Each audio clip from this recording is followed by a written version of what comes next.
Hello students, welcome to my YouTube channel. आज हम करने जा रहे हैं चैप्टर नंबर 6 ट्रायंगल्स। पहले हम उसका इंट्रोडक्शन देखते हैं। चैप्टर का नाम है ट्रायंगल। ट्रायंगल के बारे में आप छोटे क्लासेस से पढ़ते आ रहे हैं। ट्रायंगल एक 3 साइडेड पॉलीगॉन है, क्लोज्ड, जिसके अंदर 3 एंगल्स होते हैं और 3 साइड्स होती हैं। और उसके काइंड्स भी आप पढ़ चुके हैं। थोड़ा हम रैपिडली रिवीजन कर लेते हैं। तो ट्रायंगल के टोटल 6 काइंड्स होते हैं। 3 काइंड्स होते हैं उसके साइड्स के हिसाब से और 3 काइंड्स होते हैं उसके एंगल के हिसाब से। अगर ट्रायंगल की तीनों साइड इक्वल हैं तो उसको इक्विलैटरल ट्रायंगल कहते हैं। अगर कोई 2 साइड इक्वल हैं तो उसको आइसोस्केलस ट्रायंगल कहते हैं। अगर उसकी तीनों साइड का मेजरमेंट डिफरेंट है तो वो स्केलन ट्रायंगल कहा जाता है। ऐसे ही एंगल के हिसाब से अगर इसका कोई एक एंगल 90 डिग्री का है तो वो राइट एंगल ट्रायंगल कहा जाता है। अगर उसके कोई दो any 2 angle less than 90 degree हैं तो वो एक्यूट एंगल ट्रायंगल कहा जाता है।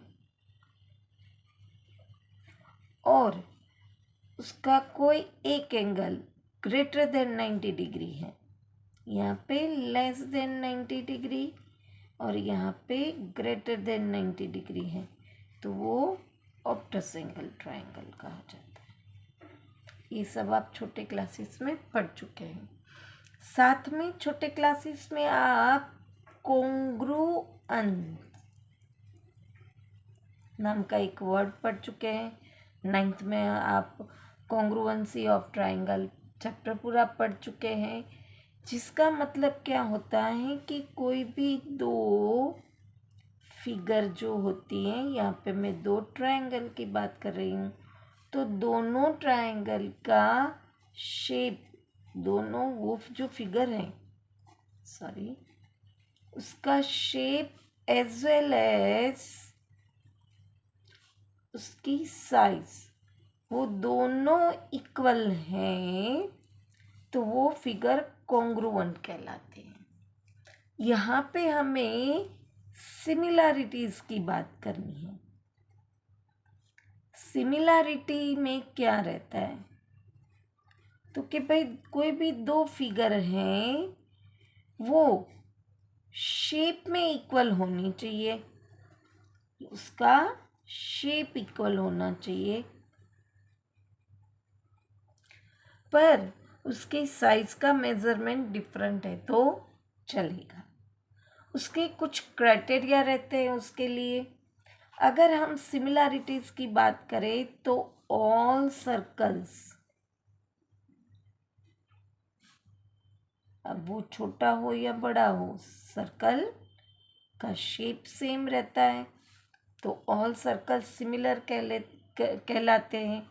ऐसे ही अब हम स्क्वायर की बात करें तो दोनों स्क्वायर की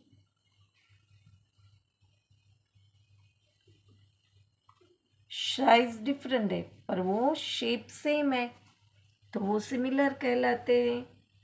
ऐसे ही 2 इक्विलैटरल ट्रायंगल है तो वो भी सिमिलर कहलाते हैं।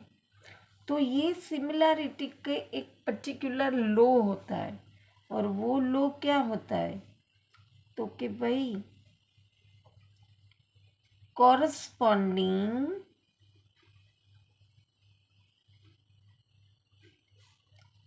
Angles are equal.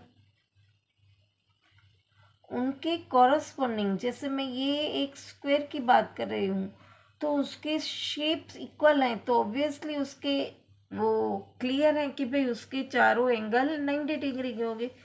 तो ये दोनों फिगर मैंने सिमिलर कही हैं तो उसका एक क्राइटेरिया ये है कि उसके दोनों फिगर के एंगल्स इक्वल हैं, और दूसरा इसका क्राइटेरिया ये होना चाहिए कि कॉरस्पॉन्डिंग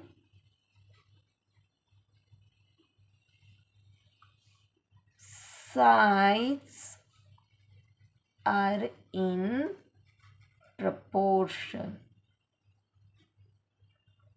proportion यानी इक्वल रेशियो होना चाहिए, उसका रेशियो इक्वल होना चाहिए, मेजरमेंट इक्वल, लेंथ इक्वल ज़रूरी नहीं है। ये दो क्राइटेरिया अगर फुलफिल होता है तो वो दो फिगर सिमिलर कहलाती है। इस चैप्टर नंबर 6 में हमें ट्राइंगल की सिमिलैरिटीज़ का सम्स हमें देखने हैं। यहाँ पे कॉन्ग्रुएंसी और सिमिलैरिटीज़ का क्या डिफरेंस होता है, तो मैंने आपको बताया कि उसमें शेप एंड साइज दोनों इक्वल होने चाहिए, जबकि यहाँ पे सिर्फ शेप इक्वल होना चाहिए। तो कोई भी फिगर है वो कॉन्ग्रुएंट है तो वो ऑब्वियसली सिमिलर होगी ही, क्योंकि इसमें शेप इंक्लूड है। पर वो सिमिलर है तो कॉन्ग्रुएंट होनी ज़रूरी नहीं है, क्योंकि इसमें तो शेप ही है इक्वल। ये ज़रूरी नहीं है कि उसका साइज भी इक्वल हो।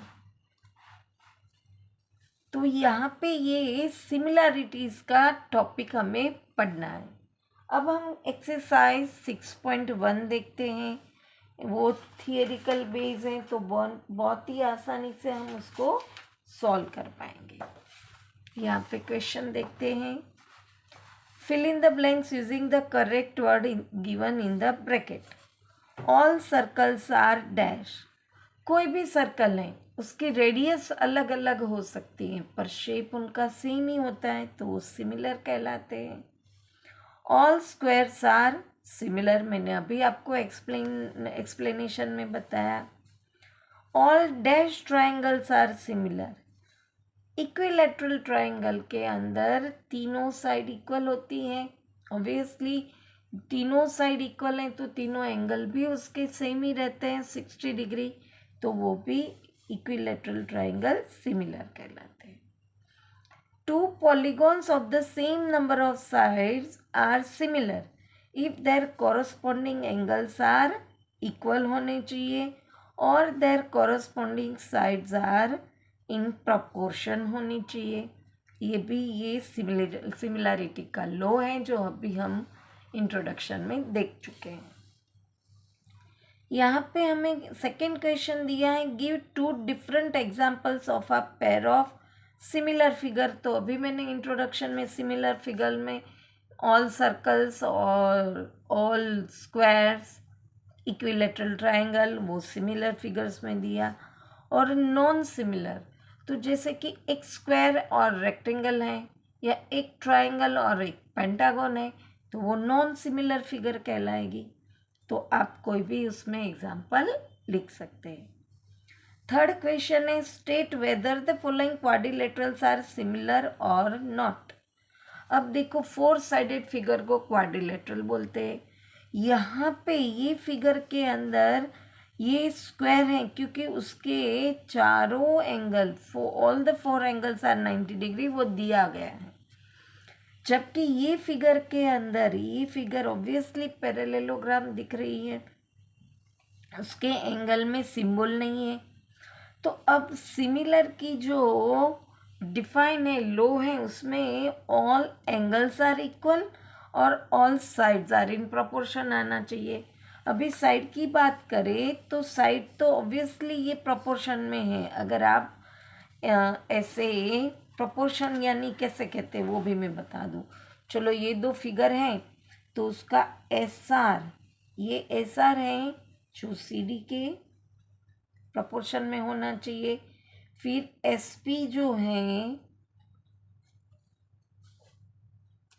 वो DA के प्रोपोर्शन में होनी चाहिए। फिर यहाँ पे RQ जो है वो CB के, BC लिखो या CB कोई फ़र्क पड़ता नहीं है, यहाँ पे आप लिख सकते हो। और PQ जो है वो AB के प्रोपोर्शन में। अब ये है 1.5 सेमी और ये है 3। अगर हम इसका रेशियो निकालें तो 15 1 ज़ा 15 2 ज़ा हाफ आता है। यहाँ पे भी ऑल साइड्स आर इक्वल है तो यहाँ पे भी हाफ आएगा। यहाँ पे अगर आप करो तो यहाँ पे भी रेशियो सेम है और यहाँ पे आप करोगे तो यहाँ पे भी सेम है। तो रेशियो प्रोपोर्शन में है यानी साइड्स का रेशियो, बट उनके एंगल इक्वल नहीं है, जबकि दोनों चीज़ होनी चाहिए। इसलिए ये दोनों फिगर सिमिलर नहीं है और उसका रीज़न है एंगल्स आर नॉट इक्वल। यहाँ पे एक्सरसाइज 6.1 फिनिश होती है। वापस मिलेंगे नेक्स्ट क्वेश्चन के साथ। Till then bye bye student.